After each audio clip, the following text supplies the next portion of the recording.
Hey skiers, it's Jeff from skiessentials.com. I'm Bob. How's it going? Welcome back to our Top 5 Fridays ski industry news videos. Pretty quick week for ski news. Before we get into that, you're going to start seeing some 2023 boot videos going up pretty soon. In fact, by pretty soon, probably today. Cool. Yeah. It's all Bob. I talked about a lot of boots. Yeah, Bob talked a lot of boots earlier this spring. Nothing special in those boot videos, I don't think. You know, they're going to be like a fraction of the length of the videos that you're used to seeing from us. Well, boots are so much more personal than skis. You Right. know, it's hard to discuss a boot and whether it's best for you or for me without putting your Exactly. foot in the thing. Exactly. Whereas skis Fit is the most important thing. Yeah, skis are a lot more cut and dry, I think. Yeah. So you're going to see quite a few boot kind of just product videos going up over the next month or two.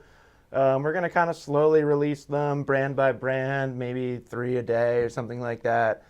We just don't want to flood your YouTube feed with about 100 boot videos. So you'll see those kind of trickle out over the next couple months, and then anytime you visit a product page on our website or anything like that, you'll see that supporting boot video.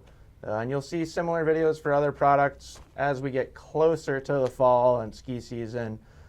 Boots is probably going to be it for now, and then we'll have our ski test go out, and then we'll have some other stuff. Yep. It's just ski season's rapidly approaching. I know. I can't believe it. And with that said, I think we can just jump straight into the news here. Like I said, it's a pretty quick week for ski news. Topic number 1. I feel like you could already say this, but Eileen Gu is really becoming way more than just a skier. Yeah, I think we kind of all saw that coming, the amount of coverage she got Totally. from Beijing. And then I think that the fact that she skied from China and not the U.S. kind of limited that scope. Like if she was U.S., it would have been really blown up in this really country. crazy. Yeah. Yeah. But no, we've talked about her quite a few times before. You know, she already has a successful modeling career and stuff like that. So definitely more influential just outside of a skier. And speaking of influential, Time magazine has announced her as a top 100 most influential people in the world of 2022. I like that time, that 100 people thing. Yeah, That's pretty interesting. It's fun. And then at the Time 100 Summit, she gave a speech and she announced that she'd be working with the U.S. Olympic Committee in an effort to bring the Games back to Salt Lake City in either 2030 or 2034. Cool. Yeah, we were just out there like 3 months ago. Place is like tailor-made for a big event like that. Totally. Yeah. Yeah, all the infrastructure. Yeah, mountains are right there. Yep. Super close. Big enough city. Yeah. Plenty of hotels, restaurants, stuff like that. Major airport. Yep.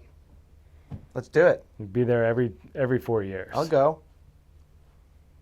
Okay. Do you want to go to the 2030 or 2034 Olympics? It's a long way away, but Let's go. How old will your kids be in 2034? I don't know. They'll be in college. Maybe it'll be at University of Utah. Sweet.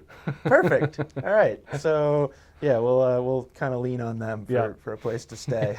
Crash their dorm room.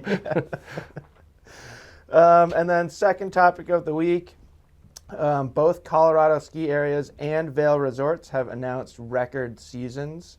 So Colorado recorded 14 million skier visits this year. It's a lot of skiers going skiing. I mean, if you followed I-70 things on Instagram, this would not be a surprising statistic. No. It almost feels like, as somebody who's lived in Colorado, it kind of feels like it should be more than that. Right. It's like 14 million. What do you mean? There's 14 million people in Breckenridge on like a Tuesday. Every day. Totally. Anyways, that's up 2 million visits from last season, and it beat the previous record set in 2018-2019 by 200,000. So a lot of people went skiing this year. Yep. More people than ever before in the state of Colorado. And then Vail Resorts announced some earnings in the quarter that for them consists of February, March, and April. They earned a whopping $372.6 million. That's a lot of money. Yeah, which is their largest quarter ever by a significant margin. I thought this was particularly noteworthy. It broke their previous net income record by $80 million. Someone's getting a bonus. Yeah, totally. Yeah. Yeah. I don't know if we've talked about this before, but I am a former Vail Resorts employee, and they love their bonus structure. Yeah. They don't, I mean, I'll admit that they don't like pay great, but they sure love their bonuses. So I think you're totally spot on there. Somebody's getting a big bonus.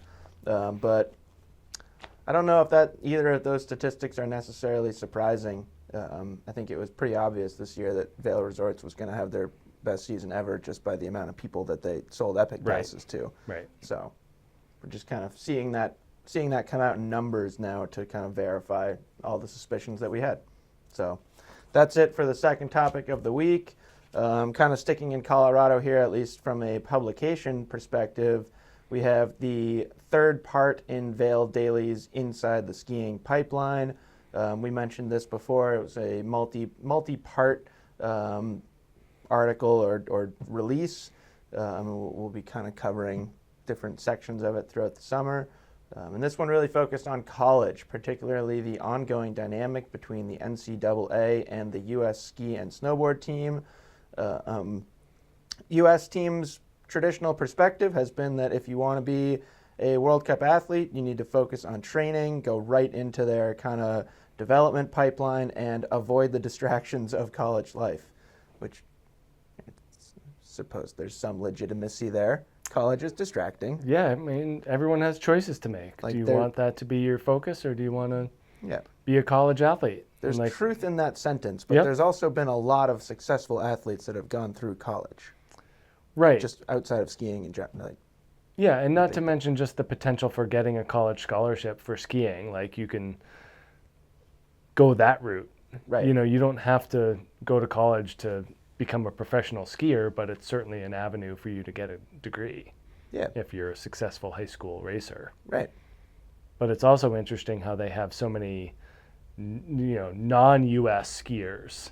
You know, these top-level colleges, they're recruiting worldwide. I saw that firsthand at UVM. Yeah. There's a ton of non-U.S. skiers. Pretty interesting.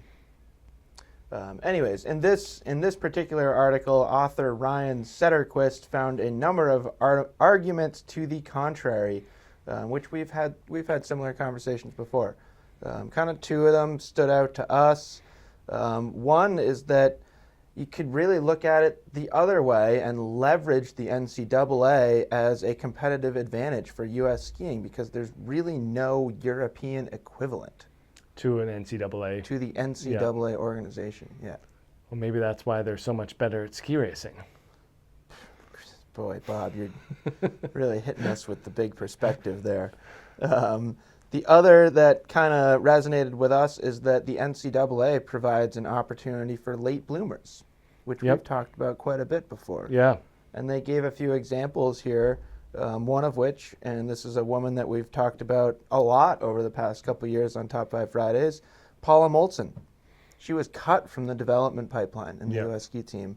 She dominated the NCAA, and now she's a rising star for the U.S. team.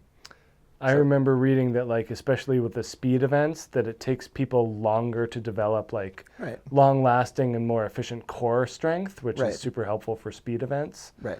And so you see, like, more successful 30 to 40-year-old downhillers than 18 to 25. Yeah. You know, I grew up as a Nordic ski racer, and something that multiple coaches used to really, like, focus on was that, at least for a male athlete, you don't reach your peak until like 33, 34. Right. So they were always like, this is you might not be the best right now, but stick with it. Yeah. I retired when I was 18. Did not follow that advice. Yeah, but I wouldn't be sitting right here if I did. So. Right. Yeah, no, same. I've read the same thing with the marathon runners, that it takes longer to reach your cardio peak. Yep. Yeah. Exactly. So I thought this was interesting. There's all sorts of other kind of arguments that they presented. So click through the article if you're interested. I do think it's a very interesting read, and I'd love to see just increase the depth of talent in this country by kind of giving the NCAA a little bit more weight. Right. So we'll see what comes out of that. And then just real quick one here. Topic number 4, Lindsey Vonn has been inducted into the U.S. Olympic Hall of Fame. if you had just told me that she already was in it, I would have been like, oh yeah, Right. of course. Or she leads the Hall of Fame. Right, she's in charge of it. Yeah. Lindsey is the winningest female U.S. ski racer of all time at the Olympics. She's the only U.S. woman to win a downhill gold. And then see if you can match all of these athletes with their sports. Okay. Joining Lindsey in the 2022 class, Mia Hamm. Soccer. Good job, Bob. That's an easy one. They're all like not that okay. hard. Michael Phelps. Swimming. Michelle Kwan. Figure skating. Nice. And then Pat Summit. Women's basketball. Hey, 4 for 4 from Bob. So I thought that was cool. I hadn't heard the name Mia Hamm in a long time. Yeah. Used to be a big Mia Hamm fan when I was younger and playing soccer. She was winning Olympic gold medals and stuff like that. I liked her more because she was Nomar Garcia-Parra's girlfriend. Well, yeah, I was a big Nomar Garcia-Parra Yeah. fan too, so, you know. Anyways, congratulations to Lindsey Vonn and those other 4 athletes, all extremely deserving of that honor. And then finally, we have our edits of the week.